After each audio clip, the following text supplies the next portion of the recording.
नमस्कार दोस्तों, आप देख रहे हैं अपना सिटी न्यूज। मैं मोनिका भारती। आइए नजर डालते हैं दिन भर की कुछ खास खबरों पर। बैंक कर्मियों की 2 दिन की हड़ताल के बाद आज 1 दिन की हड़ताल LIC कर्मियों ने की। भारतीय जीवन बीमा निगम की सभी कर्मचारियों और अधिकारियों ने आज DD पुरम स्थित मुख्य शाखा पर प्रदर्शन किया।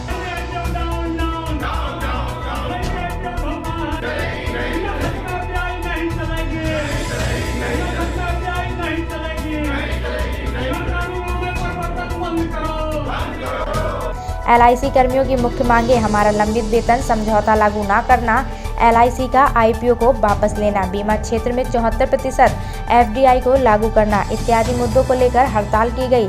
हड़ताल सभी कर्मचारी संगठनों के संयुक्त मोर्चे के बैनर तले की गई। बरेली जिले की सभी शाखाएं पूर्ण रूप से बंद रहीं। सभा को मुख्य रूप से क्लास 1 फाउंडेशन के अध्यक्ष MD सक्सेना, महामंत्री RK सिंह, विकास अधिकारी संघ के AK सिंह, बीमा कर्मचारी संघ की महामंत्री गीता शांत, रेलवे के मुकेश सक्सेना, बैंक से संजीव मल्होत्रा इत्यादि ने संबोधित किया। MD सक्सेना, अध्यक्ष क्लास 1 ऑफिसर्स एसोसिएशन ने बताया।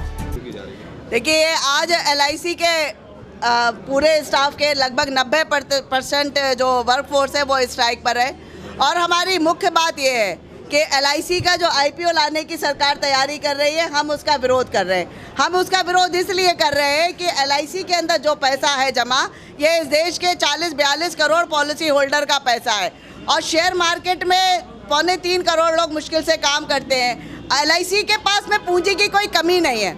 हम खुद हर साल में 3 से 4 लाख करोड़ रुपया सरकार को देते हैं, हर साल देते हैं। आप ये समझिए ज़रा। और LIC के 10% मार्केट शेयर को आप केवल 1 लाख करोड़ रुपए के लिए बेच देना चाहते हो, तो 1 लाख करोड़ रुपए में बेचकर आपको क्या हासिल होगा? LIC ने कभी नहीं कहा कि उसके पास पूंजी की कमी है, उसे पैसे की ज़रूरत है, उसे पैसा चाहिए। LIC को कोई आवश्यकता नहीं है। हमारे चेयरमैन ने ये कहा कि LIC के IPO के सिलसिले में I have been overruled, मतलब हमारे लोगों से पूछे बगैर, संस्था के अंदर बात किए बगैर एक IPO का फैसला लिया गया। उससे भी बड़ी बात यह है कि IPO लाने के समय पे जो आप बिल में संशोधन कर रहे हो, LIC बिल में संशोधन करना चाहते हो, उस संशोधन को आप संसद के अंदर खुले तौर पर नहीं ला रहे हो, बल्कि बजट से जोड़कर फाइनेंस बिल बनाकर इसको चोरी छुपे सरकार पास करा लेना चाहती है। इसी से हमें पता चलता है कि सरकार LIC के साथ फेयर नहीं है, वो अनफेयर काम कर रही है। हम इसका विरोध करते हैं। FDI के रूप में इंश्योरेंस सेक्टर में बढ़ोतरी ये करेगी कि इस देश के लोगों का जो बीमा के रूप में बचतें इकट्ठी हो रही है, इन बचतों को विदेश भेज दिया जाएगा, ये विदेश चली जाएंगी।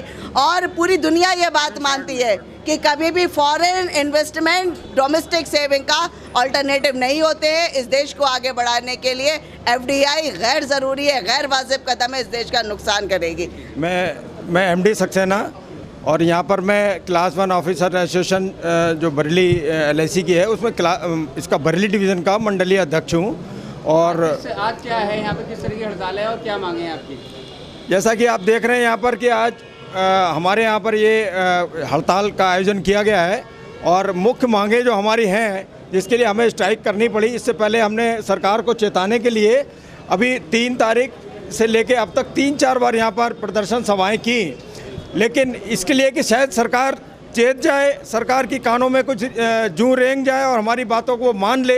लेकिन हमें लगा कि सरकार खाली धरने प्रदर्शन से नहीं मानने वाली, इसलिए हमको ये यहाँ पर देशव्यापी हड़ताल पूरे देश में, जो कि आज हमारे यहाँ सारे कार्यालय बंद हैं पूरे देश के अंदर, हमारी 90% जो फोर्स है, वर्कर फोर्स है, वो सारी स्ट्राइक पर है। जहाँ तक मांगों का सवाल है, हमारी मुख्य मांगे जैसे कि हमारा वेतन समझौता, जैसे कि बैंक में अभी हुआ है, वैसे ही वेतन समझौता हमारा 2017 अगस्त 2017 से जो हमको मिलना चाहिए था, वो अभी तक नहीं मिला। यानी आज 44 महीने हमको हो गए, हमें सरकार हमारा वेतन समझौता देना नहीं चाहती है और उसके लिए भी हमारी मुख्य रूप से ये डिमांड है कि हमारा वेतन समझौता शीघ्र से शीघ्र हमको दिया जाए। जैसा कि अभी बैंक का हमारा हो चुका है, बैंक और हमारा लगभग साथ होता है, लेकिन अभी हमारा नहीं हुआ है। दूसरी हमारी मुख्य मांग, सरकार जो है कि IPO के माध्यम से यहाँ पर एक शेयर लाना चाहती है, यानी अपने LIC के हिस्सेदारी को बेचना चाहती है, प्राइवेट पूंजीपतियों को बेचना चाहती है, ना केवल LIC। इससे पहले आपने देखा कि तमाम PSU जो कि बैंक और BSNL और तमाम भारत पेट्रोलियम, इस तरह के सारे संस्थान LIC धीरे धीरे जब से ये मोदी सरकार यहाँ पर आई है तब से बेचने का काम कर रही है। उन्होंने एक विभाग भारत बेचो विभाग भी एक बना दिया है और उसके तहत उनका ये काम है कि जितने भी सरकारी विभाग हैं वो सारे उनको बेचने हैं धीरे धीरे कर कर। अब उनकी नज़र उन्होंने देखा कि LIC एक बहुत ही समृद्धशाली हमारे नवरत्नों में है और उसका बहुत पैसा, बहुत सारी प्रॉपर्टी और संपत्ति है, उसको हम किस तरीके से बेचकर अपनी झोलियां भरना चाहती है सरकार। आपकी मांगें पूरी नहीं होती इस तरीके से आगे क्या कदम उठाएंगे? देखिए, जिस तरीके से हमारे केवल हम ही नहीं, बैंक और बाकी संस्थान भी हमारे साथ हैं। अभी आगे अगर हमारी मांगों को नहीं माना गया या IPO को वापस नहीं लिया तो बहुत ही शीघ्र आप देखेंगे हम देश भर में हमारे और साथी बैंक और किसान और जो भी और संस्थान हैं उनके साथ मिलकर हम देशव्यापी आंदोलन यहाँ पर देश के अंदर करने जा रहे हैं। हमें सड़कों पर उतरना पड़ेगा, हम लोग सड़कों पर भी उतर के जनता को जागरूक करेंगे और इस सरकार को हमेशा झुकना पड़ेगा। इससे पूर्व भी सरकार ने कई ऐसे काम किए हैं जिसे हम उसको झुकना पड़ा हमारे आगे। गरीबों और मजदूरों के मसीहा हैं चंद्रशेखर आजाद कादरी। बरेली आजाद समाज पार्टी बरेली के जानिब से प्रेस वार्ता का आयोजन किया गया है। सुन्नी उलमा कौंसिल के राष्ट्रीय अध्यक्ष और आजाद समाज पार्टी के मंडल प्रभारी मौलाना इंतजार अहमद कादरी ने प्रेस को संबोधित करते हुए कहा कि देश में गरीबों, मजदूरों, दलितों व मुसलमानों की आवाज़ बनकर उभरने वाले भाई चंद्रशेखर आजाद आज दिलों की धड़कन बन चुके हैं। देश में जुल्म और अत्याचार के खिलाफ जो आवाज़ उठती है वो भाई चंद्रशेखर की आवाज़ है। हुकूमत की आंखों में आंखें डालकर न्याय की बात करने वाली आवाज़ को दबाया नहीं जा सकता है। मौलाना इंतजार अहमद कादरी ने बताया कि दिनांक 25 मार्च 2021 को भीम आर्मी के चीफ एवं आजाद समाज पार्टी के राष्ट्रीय अध्यक्ष एडवोकेट चंद्रशेखर आजाद बरेली आ रहे हैं और बरेली में उनका स्वागत एवं अभिनंदन समारोह होगा। हमारी जो आज की प्रेस वार्ता है ये वादे करना चाहते हैं, बताना चाहते हैं कि जिस तरीके से उन्होंने गरीबों, कुचलों और पिछड़ों के हक़ के लिए एक लंबे पीरियड से आवाज़ उठाई है और ख़ासकर दलितों और मुस्लिमों के हक़ के लिए वो रोड पर आते हैं, जेल जाते हैं। पिछले दिनों CAA और NRC को लेकर जब सारे मुस्लिम मसीहाई का दम भरने वाले सारे नेता जब बंद थे, बाहर निकलने पर उनके पाबंदी लगी हुई थी, ऐसा लग रहा था जैसे। तो ऐसे वक्त में जब सन्नाटा था और एक उदासी और मायूसी की लहर छाई हुई थी, ऐसे वक्त में जब सारे के सारे मुस्लिम मसीहाई का दम भरने वाले अपने अपने AC कमरों में बंद थे, ऐसे वक्त में भाई चंद्रशेखर आज़ाद जी दिल्ली की जामा मस्जिद की सीढ़ियों पर CAA और NRC के विरोध में खुलकर सामने नजर आए और हमारे कांधे से कांधा मिलाकर उन्होंने हमारे हक के लिए नारा लगाया। तो आज जब वो 25 मार्च को बरेली आने वाले हैं, बरेली आ रहे हैं, तो हम खुले दिल से उनका इस्तकबाल करते हैं, स्वागत करते हैं, वेलकम करते हैं और हम उनको ये आश्वासन दिलाना चाहते हैं कि आपने जो आवाज़ गरीबों के लिए, मुस्लिमों के लिए, दलितों के लिए, पिछड़ों के लिए आज रोड पर उठाई है, शहरों में उठाई है, दिल्ली के गेट पर उठाई है, हम आपको इतना मजबूत करेंगे कि आपकी ये आवाज़ अब सिर्फ दिल्ली की गलियों में नहीं उठेगी, शहरों में, रोडों पे नहीं उठेगी, बल्कि ये आपकी आवाज़ पार्लियामेंट में भी उठेगी। इतना मजबूत कर देंगे कि असेंबली में भी आप ही की आवाज़ की गूंज महसूस होगी। मकसद क्या है बरेली आने का? बरेली आने का मकसद है लोगों को जो नीतियां हैं उनसे आगाह किया जाए और लोगों के सामने सही नीतियां बताई जाएं ताकि लोग जिस शशोपंज में है उस शशोपंज से निकलें और एक सॉलिड क़यादत, एक सालिम क़यादत लोगों के सामने आनी चाहिए। और उस शक्ल में अगर कोई राष्ट्र में नेता नजर आ रहा है तो उस नेता का नाम एडवोकेट चंद्रशेखर आज़ाद है। इस दौरान और क्या क्या कार्यक्रम उनके रहेंगे, कहाँ कहाँ उन्हें जाना है, क्या कहीं कुछ? इस दरमियान में वो कार्यकर्ताओं से बात करेंगे, जनसभा को संबोधित करेंगे और उम्मीद है जैसा कि उनका इरादा है दरगाह आला हजरत पे चादर पोशी भी करेंगे। डॉक्टर सुशीला गिरीश सोसाइटी बरेली द्वारा योगी सरकार के 4 वर्ष पूर्ण होने पर मुफ्त स्वास्थ्य परीक्षण शिविर दिनांक 21 मार्च 2021 दिन रविवार समय प्रातः 10 बजे से अपराह्न 1 बजे तक चलेगा। उद्धव बाबा के मंदिर में आयोजित किया जाएगा। इसी सिलसिले में माननीय शहर विधायक अरुण कुमार ने जनसंपर्क किया और उन्होंने विस्तार से जो स्वास्थ्य शिविर लगेगा उसके बारे में बताया। ये 21 तारीख को जो कैंप लगाया जा रहा है, इसमें आपकी क्या व्यवस्था है? 21 तारीख को हम कैंप लगा रहे हैं। आदरणीय योगी जी के 4 साल के अच्छे कार्यों के उपलक्ष्य में जनता की सेवा भी कर रहे हैं और हम 4 साल के कार्यकाल की दिवस भी मना रहे हैं। इसमें हम मरीजों का खून की जांच भी कराएंगे, उनके डॉक्टर्स बैठेंगे, अलग अलग स्पेशलिटी के फिजिशियन बैठेंगे, पीडियाट्रिशियन बैठेंगे, डेंटिस्ट बैठेंगे, ऑर्थोपेडिस्ट के बैठेंगे, ENT के बैठेंगे, महिला चिकित्सक बैठेंगे। इस तरह से अलग अलग स्पेशलिटी के 7-8 डॉक्टर्स बैठेंगे और मरीजों को उनकी तकलीफ के हिसाब से देखेंगे। हड्डी के डॉक्टर भी होंगे, जिसको जो तकलीफ होगी उसके हिसाब से उसका जो टेस्ट यहाँ पर उपलब्ध होगा वो हम तुरंत करवाएंगे और उसके बाद जो उसे दवाई लिखी जाएगी वो दवाई भी लिखी जाएगी। और हम कोशिश ये कर रहे हैं लोगों की जो भी सेवा कर सकें वो हम करें। और इस कैंप के माध्यम से हम लोगों को ये भी बताएंगे कि कोरोना से बचना भी जरूरी है, कोरोना का कहर अभी जारी है और टीका भी जरूरी है, 2 गज की दूरी और मास्क भी जरूरी है। कोरोना से जंग जारी है, आखिरी फतह हमारी है। तो मैं आप सबको ये भी बताना चाहता हूँ, हम लोगों से ये भी कहेंगे जो 60 साल से ऊपर के हैं, जाओ और कोरोना का टीका लगवाओ ताकि कोरोना यहीं कहीं खत्म हो जाए और वो ना फैले।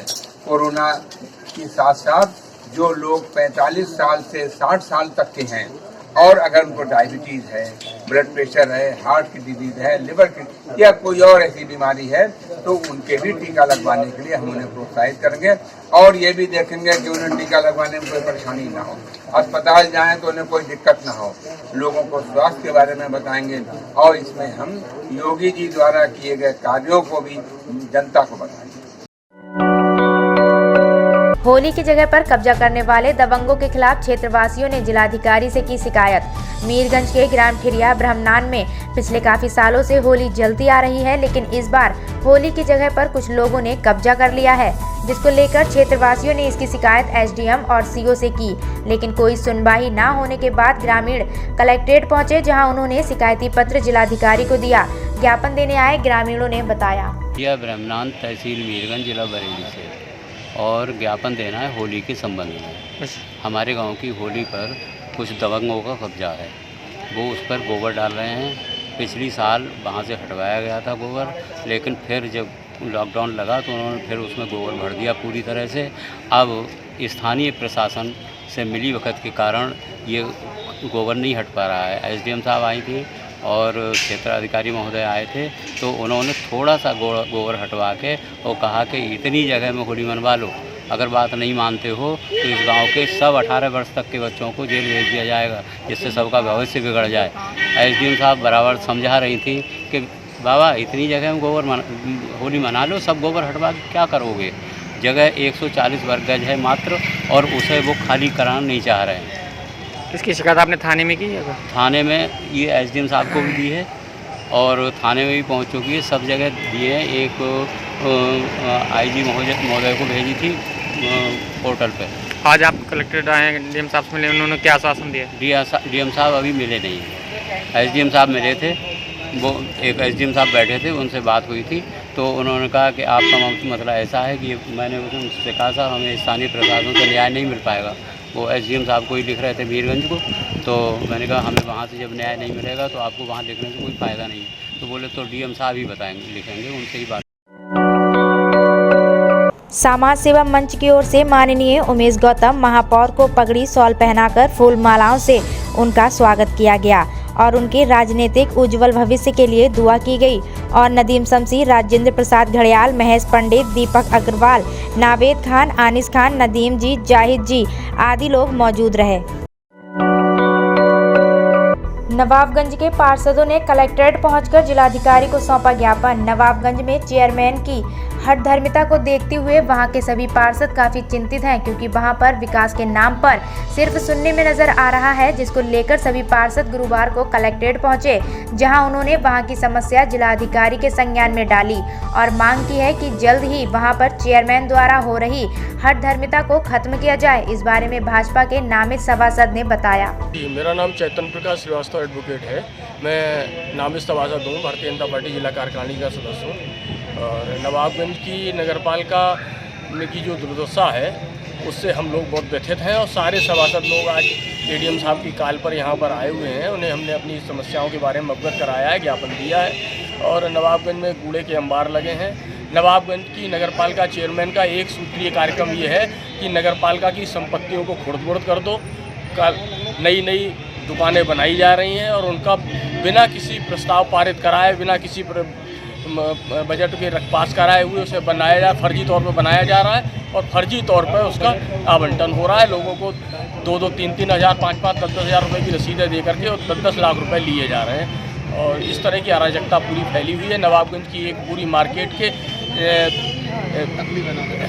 फर्जी बैनामे कर दिए गए हैं और नगरपालिका चेयरमैन के जेठ के द्वारा। आज आप कलेक्टर अधिकारियों से मिले, उन्होंने क्या आश्वासन दिया? साहब से आज हमारी मुलाकात हुई और उन्होंने आश्वासन दिया है कि हम ये सब शासन को भेजेंगे। शासन से भी हमारी शिकायतें लगातार की हुई हैं, जो लगातार लौट करके आ रही हैं और उन पर सारी वो एकत्रित होकर के पत्रावलियाँ मोटी होती जा रही हैं। लेकिन मैं समझता हूँ इससे पहले भी हमारे नवाबगंज के एक एसडीएम थे रजनीश राय जी, उन्होंने करीब 700 पेज की एक रिपोर्ट बना करके शासन को भेजी और उस रिपोर्ट को भी अभी तक क्या कार्रवाई हुई, कोई अभी दबा दिया गया। प्रशासन राजनीतिक हस्तक्षेप के कारण कोई कार्रवाई हमें लगता है नहीं हो पा रही।